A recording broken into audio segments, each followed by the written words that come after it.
third presentation in this session is by Vladislav Klochkov, and he will talk to us about open source web tools for visualization of imaging and spectral data in RCSEDv2. Okay, so hello, my name is Vladislav Klochkov. Today I'm going to talk about the technical background. I'm going to talk about technical background of web design tools which are used for imaging and spectral data visualization, the second version of reference catalogs of Galaxy's SEDs. So firstly, a few words about the project as a whole.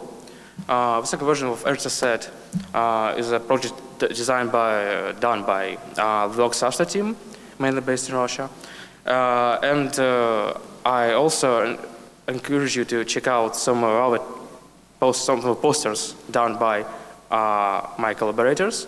Vladimir Garajanov's poster on spectral fitting, Anastasia Kasparov's poster on K corrections, and Igor Chengarin's poster on the project as a whole. And yesterday, our collaborator Victoria Taptun gave a wonderful talk on the data harmonization of multi-wavelength photometry data. So, and in my part, I'll be talking about the technical background and web interfaces, which I use for interactive data display. So, the main, so as the name suggests, we also have the first version of the website, which is I believe, also quite incredibly neat from technological perspective. But I believe the second one is a bit neater. And the main difference between the two, main change we implemented, was the division of the website structure in two parts, in Frontend and Backend. So just in brief, I'm going to describe how it works. So there's this main database. The Backend sends a user-generated query to the database, gets the results, processes it with models and serializers, and then spits out the JSON file, which then can be now then interactively displayed on the user side by JavaScript frontend. So as database engine, we use the PostgreSQL with some add-ons like QC3 add-on which allows us to perform the cone search, and the database has the VO access to a virtual observatory. The backend is made of talking about backend structure. It's done with the Django web framework, Django REST API. And as I said, the main purpose of the background is to rightly generate the user submitted query, then process it to the database, then get the results, and then with models and serializers put into the JSON file, which can be displayed. So, and we have one custom package for search queries. It's made by Ivan Katkov, who also gave his talk yesterday on IFU visualizer. And you might actually have noticed what this visualizer, this website, has very similar technological structure as ours. And this also, I believe, to be one of the main points of my talk. The tools which we use are so incredibly extensible, so powerful, and so smooth and easy to learn, what you can build different websites for data visualization using the tools which I'm going to talk about in my talk. So what this custom query engine allows us to do is, apart from just a boring search by name or cone search, it also includes the logical operators in the search. So you can use all the logical operators and combine them in different ways. With, of course, the names, with the survey types, with a lot of different parameters. So here you can see some examples of the searches, like just a boring name by search by the object name, then some cone search, and then some logical statement. You can see it's quite intuitive. And I must say that this search query engine is immensely helpful in our research. And we even had some papers written by just fiddling with the search parameters. So it's incredible. We consider it to be incredibly powerful. Now a bit about the front-end structure. So front-end was done using a combination of Vue.js and Quasar. So Quasar is responsible for the material part, and used like the engine. And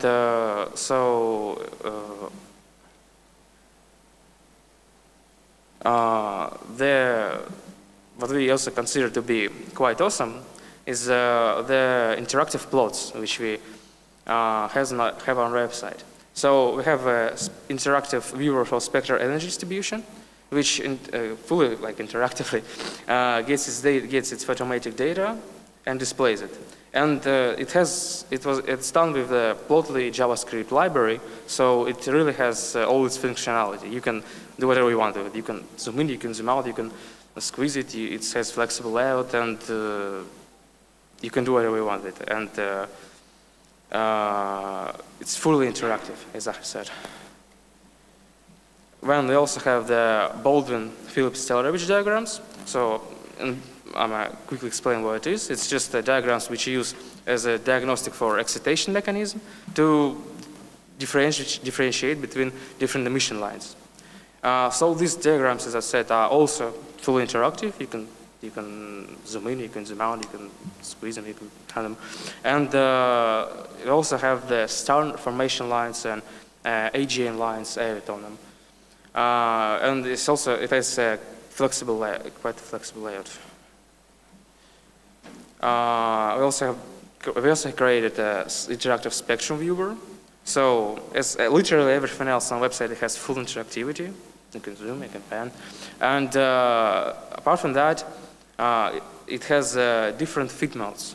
So as I've said, we have fitted about, I believe, 5.7 million spectral data with the Unburst algorithm. And these feed modes can be interactively displayed. We don't have that many feed modes yet, but we are going in the near future. We are currently actively working on it. You can see this button you can press and it will interactively display the feed mode. And currently we are working on displaying multiple feed modes, so you can just choose which one you want to represent. And as I said, it also has full interactivity. We have quite heavily customized the Aladin Lite. So Aladin Lite can be quite easily integrated into Vue.js framework. And so what we did with it, first of all, with default functionality, we added different multi-wave-like images, so you can view the picture in different surveys. But we have also created, you can see these red circles. So all the objects and spectrums available on our website are seen on this picture as red circles. And we also have created only click behavior for them. We made on-click behavior for them. So when you click on the circle, it's either if this is a spectrum belonging to the object, it will automatically scroll down to the spectrum.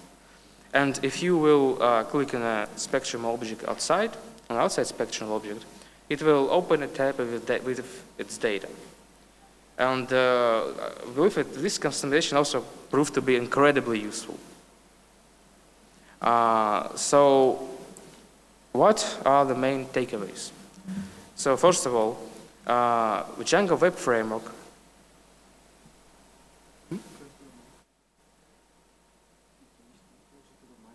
yes, okay. So firstly, as I said, it turned out that Django Web Framework provides a really great interface for accessing data from Vue Observatory. And what I believe to really be the main point is what, as I said, we also have presented yesterday the IFU visualizer, which was basically done with the same technologies, completely the same technologies. And what I want to, the main point of my talk is that with the use of modern web frameworks, you can build apps with websites with great user interfaces for your research purposes. And today it's easier than ever because it's my personal experience, but Vue it's quite easy to learn.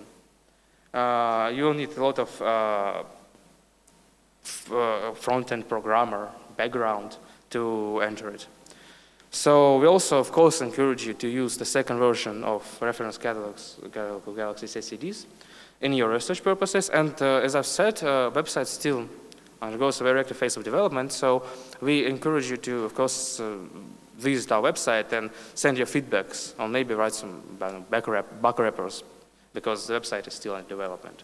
So thank you for your attention.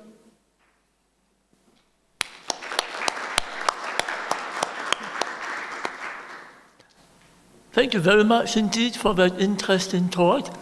And we have one question on this talk so far, which is, can the SED and the Spectral viewer tools also be used on their own? And what do they take as input?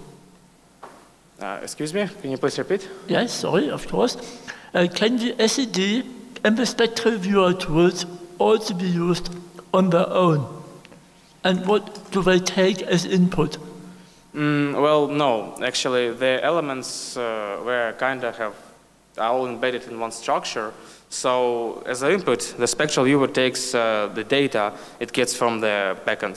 So they don't have like an IP written for it, so just to give it the custom data. It can display on the data it gets from backend, and so it's just embedded in the website structure. And on its own, I don't believe it will work. It just can't work. Thank you. We have a second question from Mateusz, also in this talk. Did you have to apply any on-the-fly optimizations, like scrunching for Plotly, when using larger data sets? From my experience, 5,000 points is getting close to the limit of smooth usability. Or do you not reach that level of data size? When it comes to Plotly, we don't really have that much data visualized by Plotly. We have the BPT diagrams, but we don't just plot the dots. We have a different mechanism for plotting the background of it. And apart from that, for a spectrum, I don't know. We did not really have problems with data visualization with Plotly, having problems with visualizing large parts of data, because I think Spectral viewer works just fine. Thank you, and I think we have time for one more question on this talk from Sarah White, who says, very cool, are there plans to extend the SED plots into radio bands? In which case, how would you cope with multi-component radio sources? Currently we might do it, but currently I don't really think we have plans to extend it into radio spectrum. But we might do it in the near future, in some future. Thank you. Are there any questions in this room? I don't see any, so thank you very much again.